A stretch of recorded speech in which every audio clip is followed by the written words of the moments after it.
galvanic cells, or another way of looking at it is a battery. Um, there's other terms called a Daniell cell. A Daniell cell is specifically a zinc copper galvanic cell. We're just going to look at galvanic cells in general. So basically, a galvanic cell is where my redox half reactions are separated. And I force my electrons to travel from my oxidation reaction to my reduction reaction through a wire. And whenever I cause electrons to move, that's a current, right? So it's a way of generating a current. So a general galvanic cell will have a couple of things in common. So I'm separating out my oxidation reaction from my reduction reaction. In my oxidation reaction, I have an electrode called the anode, and I have a solution containing that ion of that metal electrode. On the cathode side, on the reduction side, I have a metal electrode called the cathode, and it also is in the solution containing its metal ion. I have a copper wire completing the circuit, and I also have a thing called a salt bridge, and the salt bridge is being dipped in both of the solutions. So both solutions have access to the salt bridge, and sodium nitrate is a very common chemical that's used in the salt bridge.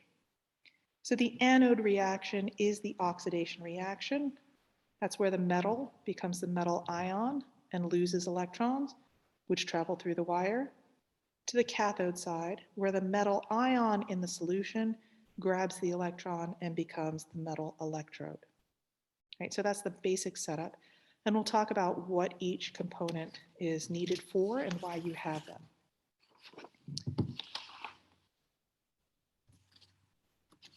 So I'm just looking at my reaction occurring, and we'll use silver and copper because we're so familiar with them.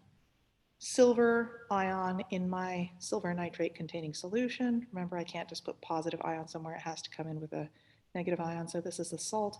And I have silver as an electrode. This is an expensive battery. I have copper wire, copper as my electrode here, my anode, and I have my copper 2 plus ion. As my reaction occurs, we know that our spontaneous reaction, based on the reduction potentials that we talked about in the last video, are going to be that the silver ion is going to grab electrons from the wire and come out of solution and make silver solid, right? I will see that precipitate form. It will become larger. And my anode, right here, the copper is going to give up its electrons to the wire as they're being taken away, and as a result, I'm going to create copper ions, so my electrode will actually start to dissolve before my eyes. And I should generate an electron volt potential of 0.46 volts. This is the electromotive force, the EMF, the voltage of the batteries that we talked about last year when we were talking about circuits. So this is a way of being able to generate that electromotive force through a chemical reaction. So the anode giving the electrons to the cathode through the wire is going to generate an electromotive force. And if I hook up in this wire, if I hook it up to some sort of resistor, I can get some useful work out of that electromotive force. It's all coming full circle. So the electrons, again, are going to move from the copper to the silver, allowing the silver ions in the solution. That's why this has to be submerged here. Allowing the silver ions to grab those electrons, and as the copper loses the electrons, they come out of solution. The reason why you can do this is because everything is a sea of electrons model, right? So if the silver ion here is grabbing the electron from the silver here, it's just grabbing the next electron here, so on and so forth, like sucking water up through a straw. Right now we're just sucking electrons from this copper wire, which is, oh, by the way, attached to another metal, which is giving up its electrons and then coming out of solution, coming into solution. So as a result, my copper ions are going to start increasing as I lose more electrons, and my silver ions are going to come out of solution, right? So I'm creating an imbalance of charge, and this is where the salt bridge comes in. So as my copper anode loses electrons, my copper ion in my solution starts to increase. This is staying the same, right? So what has to happen is that if I don't want to have an imbalance of charge, because that would cause the reaction to stop, nitrate ions from my salt bridge come out They're sucked out because they're attracted to this increasing positive charge. They diffuse outward to help keep that ionic charge constant. And similarly on this side, as my reaction continues, my silver ion concentration goes down because it's coming out of solution. So I'm losing positive charges. My nitrate ion concentration stays the same, so my sodium ion concentration starts to come out, attracted because of the opposite charges attracting. This is a buildup of negative charge. And so it's going to come out, and I'm going to have an ionically neutral solution.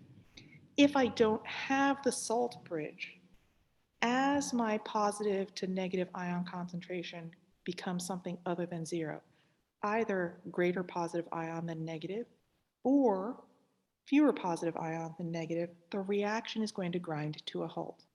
So without the salt bridge to balance out the ion concentrations to keep it ionically neutral, my reaction will quickly become non-spontaneous.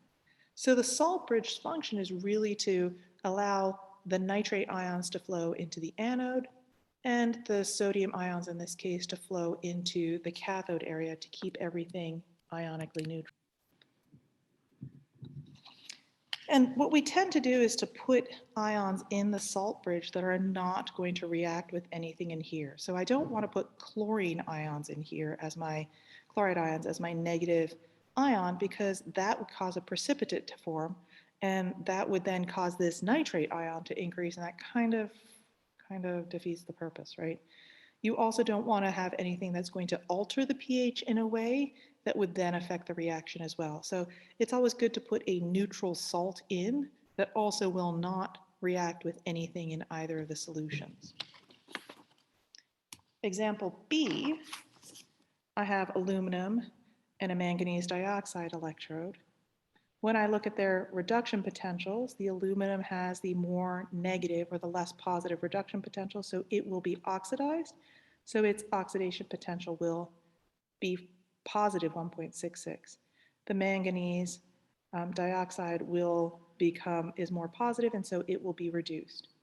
So this is a complex reaction. As I'm balancing it out, I realize that I'm going to have a hydrogen ion concentration, right? So as I'm balancing out my oxygens with the water through the whole how do you balance a complex reaction, I'm going to have to balance this out with hydrogen ions. So for the manganate, the permanganate ion going to the manganese dioxide, I need an acidic solution. So same thing happens, right? I have my anode losing electrons traveling along the wire to the cathode. This comes out of solution, and so my cation here is going to come out of, or my anion here is going to come out of solution as it grabs the ion to become manganese dioxide. Aluminum is going to come out of solution. So my aluminum ion concentration increases, so I have to have sodium ions come in here. And here, although it looks like my negative ion concentration is decreasing, therefore I should be supplying more positive ions, yes, that's the case. Really what the problem is that I am losing hydrogen ions. And so rather than having sodium nitrate in this, it might help to have nitric acid in my salt bridge so that the hydrogen ions come back and actually replace, because the hydrogen ions are acting as a reactant, right? If my reaction becomes too neutral or too basic, my reaction will grind to a halt because I won't be able to facilitate this reaction. So again, it's not always the case that you're going to be needing a neutral salt here. This is a reaction in which the positive ion that has to go into this solution is not actually sodium ion. I just don't need any old positive ion. I'm really also trying to replenish the hydrogen ions that I'm taking out of solution so that the pH stays at the level that it needs to be in order for the reaction to occur. Another thing that you'll notice is that this reaction has a much higher potential than my other reaction, right? So the voltage on this battery is 3.34 volts rather than 0.46 volts. So this is a more powerful battery. So the voltage that you get on a battery, oftentimes the metals that are chosen for a couple of reasons. One, you want to get the voltage that you want. Two, you also sometimes don't want to have to deal with pH differences. So you may not want to have any sort of electrode or solution that will have a change in require a change in pH. Either you has to be basic or it has to be acidic. And then finally, although this is a great battery, it's really expensive, right? And so battery manufacturers, they want to make a profit. And if their reactants cost too much money, that would cut into their profit margin. And so there's that careful balance between I want to get batteries that are, cheap. I also want ones that give me a higher electron volt potential. Um, I may not want to have ones that I have to fiddle around with the pH. And then now we're layering on, finally, this fourth level of they kind of have to be ethically sourced, right? I don't want something that, in the hopes of trying to mine out these metals, that I'm going to either ruin the environment or I'm going to involve myself in and my company in perpetuating human trafficking or unfair labor practices or things like that. Or I don't want things that are toxic, because then I have to worry about how I'm going to then dispose of these batteries, right? So some batteries really do not belong in landfills, especially those little button batteries that you have for most of our devices.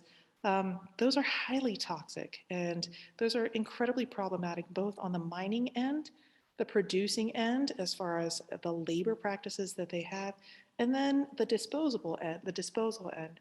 So battery manufacturing is actually this very intense field of competition of companies that are really trying to find that magic balance between being ethical, being profitable, and getting the most bang for your buck. So it's not that you have to be unethical in order to be profitable. I think that's one of the nice things about the way industries are moving, hopefully. Another thing, the EMF here is a maximum value, right? This is as maximum as you can get. So when you have a 9-volt battery that you get from the store, um, it's only 9 volts when you first start using it. And as the reaction proceeds, you lose your reactants, or your pH changes in a way that shouldn't happen.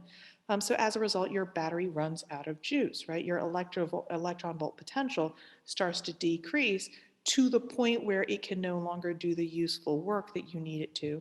And so you have to transfer your battery into something that has a lower resistance, uses less energy in order to do the useful work. So for most of our devices, the end point of the journey of a battery's usefulness is usually our remote controls, because remote controls use very little electromotive force in order to react, in order to do their thing. And that's a way of getting absolutely all of the life out of a battery before you have to then chuck it into the dustbin. So you shouldn't just automatically throw out all your batteries. You should always try and cycle them through and just have a supply on hand for your remote controls, so that as your remote control no longer works, you can cycle in the other dying batteries that don't work on anything else but will only work for your remote controls now.